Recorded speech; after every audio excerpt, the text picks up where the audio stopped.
हजरत खालिद ने नसरानी के मुतालबा पर नीजा जमीन के करीब उसमें रख दिया और ईसाई के करीब हो गए। फिर फरमाया, तो अपना काम पूरा कर, जो पैगाम लाया है बयान कर, मगर एक बात पेश नजर रहे, बीच पर कार बंद रहना और सच बोलने का फायदा तुझे ही होगा, क्योंकि जो शख्स सच बोलता है वही नजात पाने वाला होता है, और जो झूठ बोलता है वो हलाकत के गड्ढे में जा गिरता है। दाऊद ने कहा, ए अराबी, आप सच फरमाते हैं। मैं इसी गर्ज के लिए हाजिर हुआ हूं कि हमारा अमीर और हमारा सपा सालार खून रेजी को पसंद नहीं करता। वो तुम्हारे साथ जंग का इरादा नहीं रखता। अब तक जितने आदमी जंग में कत्ल हो चुके हैं उसका इसे बहुत ज्यादा रंज और मिलाल है। बस इसकी राय ये है कि इंसानी जानों का ये मुक्तल आम बंद हो जाना चाहिए। इस सिलसिले में हम एक तहरीरी मुआहदा कर लें जो मजबूत बुनियाद रखता हो। अगर आप इस पर आमादा हों और इसकी यकीन दहानी करा दें कि ना हम आपस में टकराएंगे, ना आप हमारे शहरों और कलों पर हमला करेंगे, तो हमें आपके कौल पर मुकम्मल एतमाद और वसूख होगा, और ये जानकर हमें खुशी होगी कि आप अमन पसंद हैं। इसकी ये भी ख्वाहिश है कि बकिया दिन में भी लड़ाई मौकूफ रखी जाए, और जब सुबह तलू हो तो आप अकेले तशरीफ ले जाकर मुआहदा करें, जंग बंदी की दस्तावेजात पर अपने दस्तखत सबत फरमाएं और मिल बैठकर गौर व फिक्र करें। अल्लाह से उम्मीद है कि दोनों सरदारों की बाहमी बातचीत के नतीजे में फौजों के दरमियान कत्ल व गारत का ये बढ़ता हुआ सिलसिला बंद हो जाए और अमन कायम हो जाए।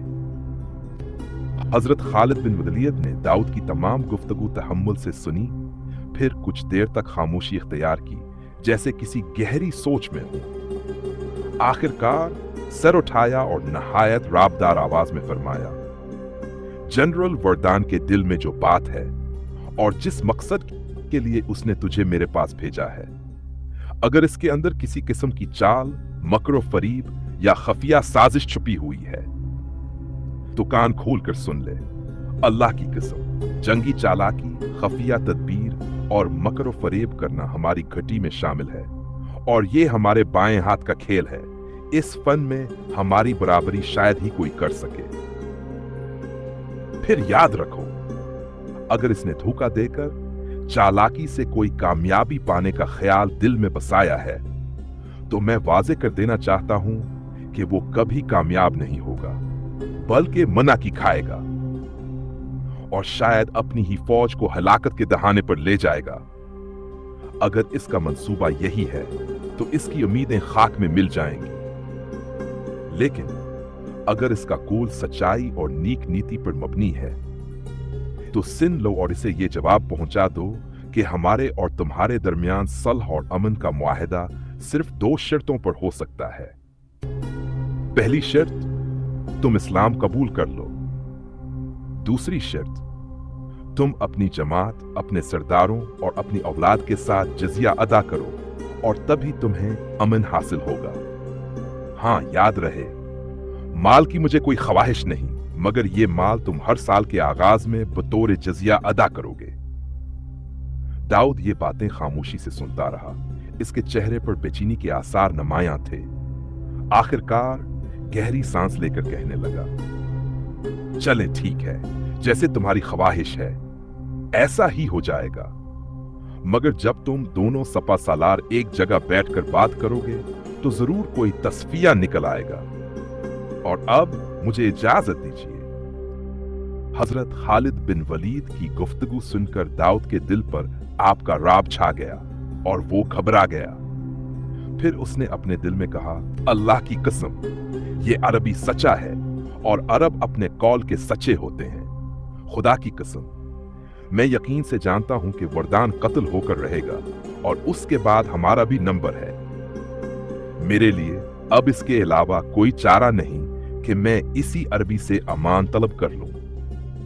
ये सोचकर वो जहांदीदा बोड़े की तरफ मुतवज्जा हुआ और बेकरारी से बोला, ए अरबी भाई, मुझे मेरे सरदार ने जो कुछ तलकीन किया था इसमें से एक बहुत अहम बात मैं आपसे कह भूल ही गया। आपने चौंक कर पूछा, वो क्या? दाऊद ने अजलत में कहा, आपको बहुत मुहतात रहना चाहिए, अपनी जान की हिफाजत कीजिए। जनरल वर्दान ने दरअसल आपके खिलाफ एक जबरदस्त साजिश तैयार की है। यह कहकर इसने पूरी साजिश की तफसीलात सुनाई। वर्दान के मकर व हैले से आपको मुतला कर दिया और इल्तिजा भरी आवाज में कहा, मैं अपने और अपने अहलो अयाल के लिए आपसे अमान की दरखास्त करता हूं। हजरत खालिद ने फरमाया, तेरी आल औलाद और तेरे माल व असबाब के लिए अमान है, तहफ़्फ़ुज़ की जमानत दी जाती है, मगर शर्त यह है कि अगर तो अपनी कौम को इस आहद व पीमान से आगाह करने की मुखबरी करे और गद्दारी का मुर्तकिब ना हो। उसने कहा, अगर मैंने गद्दारी करनी होती तो तमाम वाक़ा ही आपसे बयान न करता। आपने फरमाया, अब ये बताओ कि रोमियो ने इन 10 आदमियों को छुपाने के लिए कमीनगाह कहां मुकर्रर की है? दाऊद ने कहा, लश्कर के दाएं तरफ के पास उनका मोर्चा होगा। फिर उसने इजाजत चाही और वापसी की राह ली। जनरल वर्दान पर 10 बहादुर और जान साहब को हजरत खालिद के जवाब से आगाह रखा गया, मैं कामयाब हूंगा। फिर उसने फौरी तौर पर हुक्म दिया कि वो पैदल होकर जाएं और नामजद कमीनगाह में जाकर छुप जाएं। इधर हजरत खालिद बिन वलीद वापस लौटे तो उनकी मुलाकात हजरत अबू अबीदा से हुई। उन्होंने आपको हिनस्ता हुआ देखकर फरमाया, ए अबू सलीमान, अल्लाह तुम्हें हमेशा हिनस्ता रखे, क्या खबर लाए हो? आपने नसरानी बाबा वाली सारी कहानी सुनाई। हजरत अबू अबीदा ने पूछा, फिर आपका क्या इरादा है? हजरत खालिद ने फरमाया, मैंने अज़म किया है कि इंशाअल्लाह अकेला ही इस कौम की तरफ निकलूंगा। हजरत अबू अबीदा ने फरमाया, ए अबू सलीमान, मुझे अपनी जान की कसम, तुम इन सबको काफी हो, मगर अल्लाह ने तुमको यह हुक्म नहीं दिया कि तुम अपनी जान को खुद हलाकत में डालो। अल्लाह की तो ये इरशाद फरमाता है, वअइदू लहुम मा इस्तताअतुम मिन कुव्वा व मिन रिबातिल खैल तुरहिबून बिही अदुव्वुल्लाहि व अदुव्वकुम, और उनके लिए तैयार रखो जो कुव्वत तुम्हें बंद पड़े और जितने घोड़े बांध सको, ताकि उनके दिलों में धाक बिठाओ। जो अल्लाह के दुश्मन और तुम्हारे दुश्मन हैं। दुश्मन ने तुम्हारे मुकाबला में 10 आदमी तैयार किए हैं और इस तरह वो 11वां है। मुझे इस लाइन से इस वक्त तक तुम्हारे मुताल्लिक इत्मीनान नहीं हो सकता जब तक तुम भी इसकी तरह 10 आदमी मुतय्यन करके उनकी कमीनगाह के करीब घात में न लगा दो और छुपाकर बैठा ना दो, क्योंकि मुखबर ने उनके मोर्चे का पता तो आपको बता ही दिया होगा। आपने फरमाया, हां, कमीनगाह का पता उसने दिया है।